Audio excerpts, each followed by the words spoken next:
राधे राधे। जय श्री कृष्णा। हर हर महादेव। आप सभी को नए वर्ष की हार्दिक शुभकामनाएं। पौष मास की श्रृंखला के 28वें अध्याय की पड़ाव पर हम पहुंच चुके हैं और आज हम श्रवण कर रहे हैं पौष मास की अगली श्रृंखला। राजा ययाति ने बोला, मातले, अधर्म के सारे फलों का तुमने वर्णन कर दिया।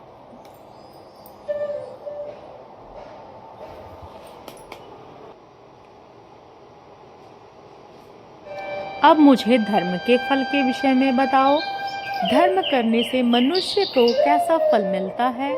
यह प्रश्न सुनकर मातली ने कहा, हे राजन, जो श्रेष्ठ ब्राह्मणों को जूता और खड़ाऊ दान करते हैं, वे बहुत बड़े विमान पर बैठकर सुख से परलोक की यात्रा करते हैं।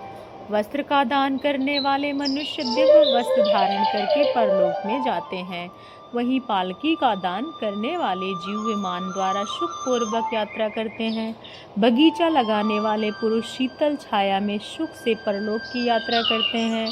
फूल माला दान करने वाले पुरुष पुस्तक विमान पर बैठकर जो देवताओं के लिए, मनुष्य सन्यासियों के लिए आश्रम, अनाथों तथा रोगियों के लिए घर बनवाते हैं, वह परलोक में उत्तम महल के आनंद विहार करते हैं। जो देवता अग्नि, गुरु, ब्राह्मण, माता और पिता की पूजा करते हैं, गुणवानों को दान देते हैं, वह समस्त कामनाएं पूर्ण करने वाले ब्रह्मलोक को प्राप्त करते हैं। जिसने श्रद्धा से 7 ब्राह्मण की कौड़ी भी दान किया है, वह व्यक्ति भी स्वर्गलोक को जाता है और उसकी कीर्ति बढ़ती है। इसलिए श्रद्धा पूर्वक दान देना अत्यंत महत्वपूर्ण है। उसी का फल वास्तव में मिलता है। अहिंसा, क्षमा, सत्य, लज्जा, श्रद्धा, इंद्रिय संयम, दान, यज्ञ, धर्म, ये 10 साधन हैं। अन्न देने वाले को प्राणदाता कहा गया है और जो प्राणदाता वही सब कुछ देने वाला है। अन्न दान करने से सभी दानों का फल मिल जाता है। धर्म, अर्थ, काम और मोक्ष का सबसे बड़ा साधन शरीर में रहता है। अन्न और जल से सभी पुरुषार्थों का साधन है। अन्न, पानी, घोड़ा, गौ, वस्त्र, शैया, सूत, आसन, इन 8 वस्तुओं का दान प्रेत लोक के लिए उत्तम माना गया है। इस प्रकार दान विशेष कर द्वारा मनुष्य धर्मराज के नगर में सुख पूर्वक जाता है और इसीलिए धर्म का अनुष्ठान आवश्यक करना चाहिए, नहीं तो दूसरा यातना भुगतनी पड़ती है। जो एक दिन में भूतपूर्व शिव जी की पूजा करता है, वह शिवलोक को प्राप्त होता है, और जो अनेकों बार उनकी अर्चना कर चुका है, वह विषय को कहता है। वो मनुष्य विष्णु भक्ति के तत्पर उनके ध्यान में संलग्न रहता है। वह वैष्णव धाम को यानी चक्रधारी भगवान श्री हरि के पास जाते हैं। भगवान श्री हरि विष्णु उत्तम लोक श्री शंकर जी का निवास स्थान से ऊपर समझना चाहिए। विष्णु के ध्यान में तत्पर रहने वाले वैष्णव मनुष्य जहाँ जा सकते हैं। जो मनुष्यों में श्रेष्ठ सदाचारी, यज्ञ करने वाले, सुनीत युक्ति को विद्वान ब्राह्मण ब्रह्मलोक को जाते हैं। युद्ध में उत्साह पूर्वक जाने वाले क्षत्रियों इंद्रलोक को जाते हैं। यह सुनकर ययाति ने फिर से प्रश्न किया, हे मातले, उत्तम प्रकार का वर्णन कीजिए। जब उन देवताओं ने लोगों की स्थिति वर्णन करो, उन संख्या कितनी है, जिस पुण्य का प्रसंग जिसने जो लोक प्राप्त किया है उसके विषय में बताओ। तब मातली ने कहा, राजन, देवताओं के लोक भावमय हैं, भाव में अनेक रूप से दिखाई देते हैं। इसलिए भावनात्मक जगत की संख्या करोड़ तक पहुंच जाती है, परंतु पुण्य आत्माओं के लिए उनमें से 28 लोक ही प्राप्त होते हैं, जो एक दूसरे के ऊपर स्थिति और जो अत्यंत विशाल हैं। जो भगवान शंकर को नमस्कार करते हैं, उन्हें शिवलोक को विमान प्राप्त होता है।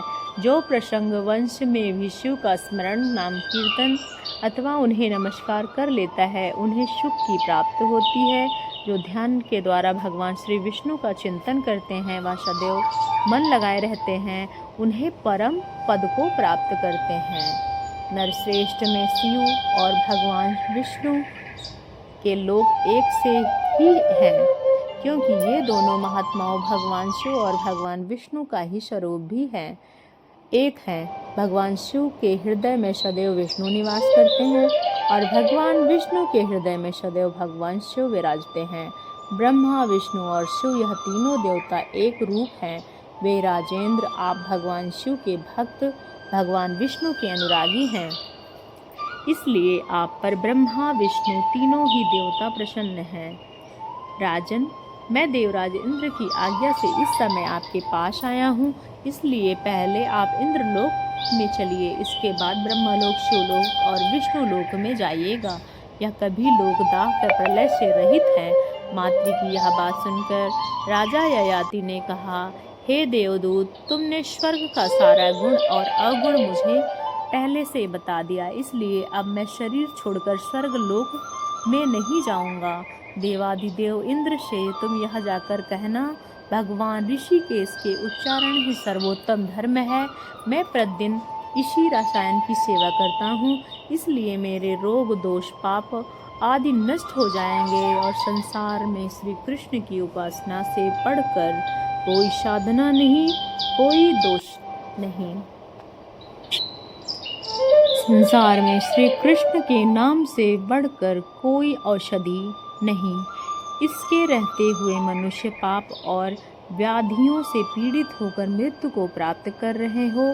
कितने ही बड़े मूर्ख हो, वह श्री कृष्ण के नाम से रसायन नहीं पीते, इसलिए अब मैं स्वर्ग लोक नहीं जाऊंगा। मैं अपने तप से, भाव से और धर्म आचरण द्वारा भगवत कृपा से इसी पृथ्वी को ही स्वर्ग बनाऊंगा। यह जानकर अब तुम यहाँ से चले जाओ और यह सारी बातें इंद्र को कह सुनाओ। राजा ययाति की बात सुनकर मातली चले गए और उन्होंने इंद्र से सारी बातें कह सुनाई। और यह सुनकर देवराज इंद्र ने फिर से राजा को स्वर्ग लाने के विषय में विचार करने लगे। राजा ययाति की इस कथा को आगे बढ़ाते हुए सुकर्मा ने कहा, ऋषि पीपल देवराज दूत मातली जब चले गए, तब राजा ययाति के मन में कुछ विचार किया और तुरंत ही उन्होंने अपने प्रधान दूतों को बुलाकर धर्म और अर्थ से युक्त उत्तम आदेश देने लगे। उन्होंने कहा, हे दूतों, तुम लोग मेरी आज्ञा से उस देश को जाओ और तुम्हारे मुख से कहीं भी लोग मेरी धर्म बातें सुनो या सुनकर पालन करें। जगत के मनुष्य परम पवित्र और अमृत के समान सुखदायी भगवत संबंधी भावों को उत्तम मार्ग आश्रय लें। वे सदा तत्पर होकर शुभ कर्मों का अनुष्ठान, भगवत तत्व का ज्ञान, भगवान का ध्यान और तपस्या करें।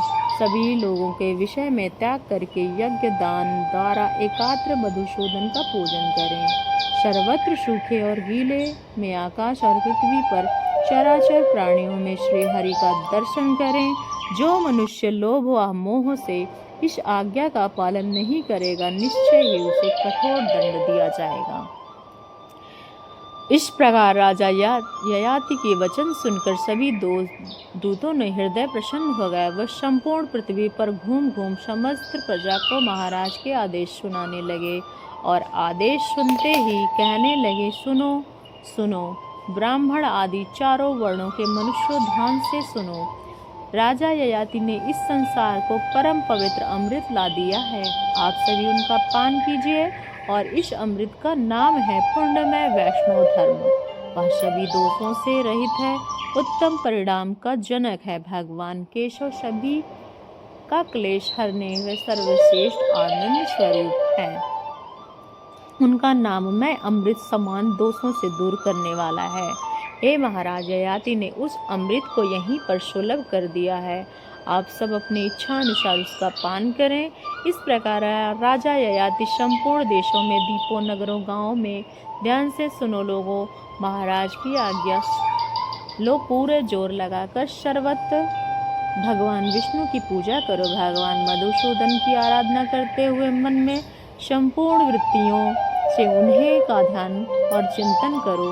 इस प्रकार राजा उत्तम आदेश सभी पृथ्वीवासियों ने श्रवण किया और उसी समय वे संपूर्ण मनुष्य एकमात्र भगवान मुरारी का ध्यान गुणगान तब करने लगे। अमृत के समान मधुर भगवान की लीलाओं का श्रवण और यजन करने लगे। उनका चित्त सदैव भगवान में लीन रहने लगा और राजा का भागवत आराधना संबंधी आदेशों भूमंडल पर प्रवृत्त हो गया। जहाँ तहाँ सारा भूमंडल और भगवान प्रचंड किरणों वाले भगवान सूर्य तपते हैं, वहाँ तक समस्त मनुष्य भगवत भक्त हो गए। सभी सुख दूर हो गए, सभी पुण्यात्मा और तपस्वी बन गए। किसी को भी रोग नहीं सताता था। सभी लोग दोष और रोग से शून्य होकर समस्त ऐश्वर्यों से संपन्न हो गए। इस प्रकार धर्म के ज्ञाता महाराज ययाति शासनकार दुर्भिक्ष और व्याधियों में कोई भय नहीं रहा। मनुष्यों की अकाल मृत्यु नहीं होती थी। सभी लोग विष्णु संबंधित व्रतों का पालन करने लगे। उस समय सबके घरों में तुलसी वृक्ष भगवान के मंदिर शोभा पाते थे। इस प्रकार राजा ययाति का चित्रण सर्वश्रेष्ठ है। इस पृथ्वी पर रहते हुए उन्होंने 1 लाख वर्ष व्यतीत कर लिए, लेकिन उनका शरीर नित्य नूतन दिखाई देता, जैसे मानो 25 वर्ष के तरुण हो। भगवान विष्णु के प्रसाद से राजा ययाति बड़े ही प्रशस्त और प्रौढ़ हो गए थे। भूमंडल के मनुष्य कामनाओं के बंधन में रहित होने के कारण यमराज के पास नहीं जाते थे। वे दान पुण्य और सुखी थे। सभी धर्मों के अनुष्ठान में संलग्न रहते थे। मूल रूपी दोष से हीन होने के कारण वे दीर्घजीवी बनते थे। उनके शरीर अधिक काल तक दृढ़ रहता था। और यह सब देखकर एक समय इंद्रदेव ने कामदेव और गंधर्वों को बुलाया और उनसे कहने लगे, आप सब मिलकर ऐसा कोई उपाय कीजिए जिससे राजा ययाति यहाँ पर आ जाएं। इंद्र द्वारा ऐसा कहने पर कामदेव और आदि सभी लोग नटवेश में राजा ययाति के पास आए और उन्हें आशीर्वाद से प्रसन्न होकर कहने लगे, महाराज, हम आपके समक्ष एक उत्तम नाटक खेलना चाहते हैं। अब राजा ययाति तो ज्ञान और विज्ञान में कुशल थे। उन्होंने इन नटों की बात सुनकर सभा एकत्रित की और स्वयं भी उनमें उपस्थित हुए और इन सभी नटों के विप्र रूपधारी भगवान वामन देव की कथा का वर्णन किया। राजा उनका नाटक देख रहे थे और उस समय नाटक में साक्षात कामदेव ने सूत्रधार अपने पति के प्रसन्न करने वाली रति भी नटी के वेश में उपस्थित हुई। सभी लोगों ने अपने अपने पात्र के अनुरूप वेश धारण किए और अब अभिनय करने लगे और वसंत ने महाप्रयाग राजा ययाति के चित्त को क्षोभ में डाल दिया। उसके बाद क्या हुआ, उसकी कथा को हम सुनेंगे हमारी इसी पौष मास की अगली श्रृंखला में।